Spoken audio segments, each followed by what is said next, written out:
اصلا بهتون یاد دادم چجوری ما قراره این سازو دستمون بگیریم. یکم پای چپتون می‌بینید پای چپ من بالاتره که دیگه ساز راحت مهار کردم. ساز از دست من نمیفته. خب اسم ساز تنبکه. تنبک. من بهتون یاد دادم.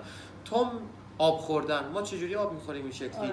اگه با کف دست باشه آب میریزه، اینجوری هم بزنم صدا تبل میده، صدا تنبک نمیده.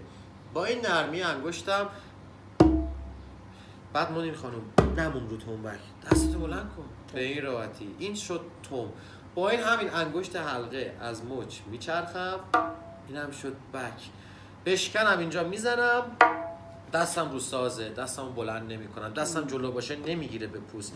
بشکن شما میگیره به پوست. خیلی الان خوب زدی.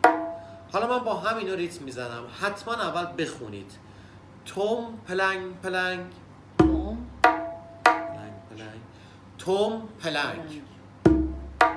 حالا کلشو میخونم. توم پلنگ پلنگ توم پلنگ.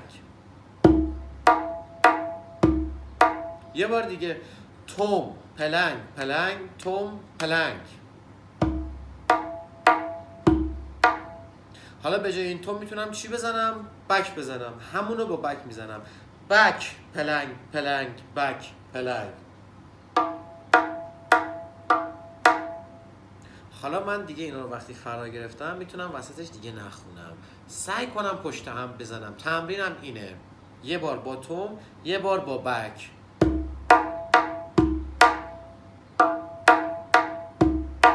هر چقدر تندتر بشه قشنگتر میشه. اینو 6-8 معروفه. این از این. خب این فیلم رو قطع کنیم. یه فیلم دیگه درس بعدی.